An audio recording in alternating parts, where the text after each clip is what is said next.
Hebreus capítulo 12, verso 1, diz o seguinte: Portanto, também nós, visto que temos a rodear-nos tão grande nuvem de testemunhas, desembaraçando-nos de todo o peso e do pecado que tenazmente nos assedia, corramos com perseverança a carreira que nos está proposta, olhando firmemente para o autor e consumador da fé, Jesus.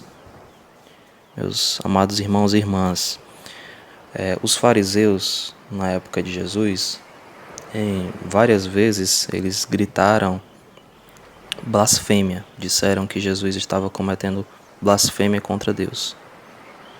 Para o povo da época de Cristo, o nosso Senhor Jesus Cristo, ele não era o Messias. Primeiro porque ele vinha da Galileia. Galileia era uma terra de estrangeiros. Ele também andava com pecadores e com publicanos. E ele inclusive chamou um publicano para ser o seu discípulo.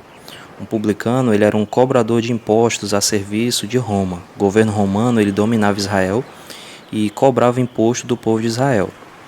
E para o reino romano, Roma, crescer cada vez mais, era necessário que eles abrangessem mais nações.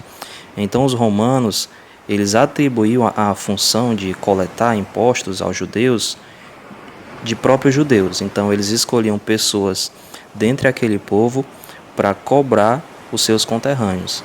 Então um cobrador de imposto ele era visto como um traidor, porque ele era um judeu que cobrava imposto dos próprios judeus para mandar esse imposto, esses valores para Roma, para os romanos. Então como é que as pessoas viam Jesus por andar com essas pessoas? Jesus, a Bíblia fala que ele andava com publicanos. Os escribas e os fariseus, eles não aceitavam que o Messias se misturasse com essas pessoas, ou com pecadores.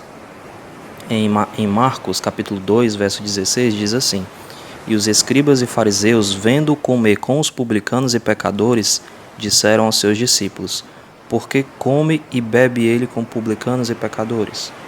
Então Jesus ele enfrentava oposição, tanto por parte dos fariseus, por parte do povo judeu, e outra oposição que ele enfrentava é por ele ter sido criado na Galileia. Os líderes judeus eles jamais imaginaram que o Messias poderia vir de Nazaré, que é uma pequena cidade na região da Galileia.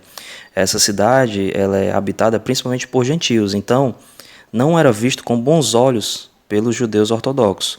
Então Jesus tinha muitos obstáculos que, se fosse qualquer um de nós em seu lugar, isso poderia nos levar a fracassar em nossa missão.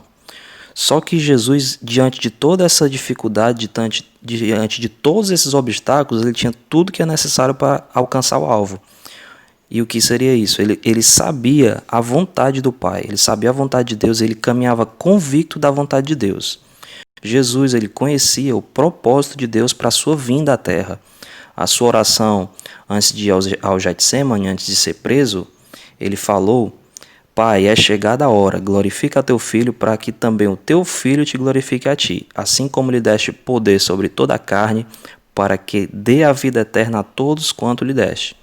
Então Jesus ele cumpriu, ele humilhou-se a si mesmo e foi obediente até a morte e morte de cruz. Então, irmãos, eu quero fazer uma aplicação para cada um de nós. Se a nossa caminhada está difícil, está com dificuldades, precisamos fazer como Jesus. Em primeiro lugar, entregar tudo a Deus, orar e não se desviar da vontade de Deus. Os obstáculos eles estão à nossa volta e eles nos surgem justamente para nos impedir a nossa caminhada. Hebreus capítulo 12, que nós lemos no início, diz: Portanto, desembaraçando do peso e do pecado, corramos com perseverança a carreira que nos está proposta. Então não precisamos olhar para as dificuldades que nos cercam. Precisamos fazer como Cristo, olhar para o alvo, prosseguir para o alvo. Paulo também fala: prossigo para o alvo, para o prêmio da soberana vocação de Deus em Cristo Jesus. Então devemos fazer como o nosso Senhor fez, não olhar para o que está ao nosso redor, para os obstáculos, para as dificuldades, mas olhar para Cristo, olhar para o alvo, correr para o alvo. E termino com Romanos capítulo 8, verso 31, que diz: Se Deus é por nós, quem será contra nós? Então, se você está procurando, está seguindo a vontade de Deus revelada em sua palavra, caminhe convicto da vontade de Deus para a sua vida, mesmo diante das dificuldades. Esse é o nosso devocional de hoje. Que Deus te abençoe.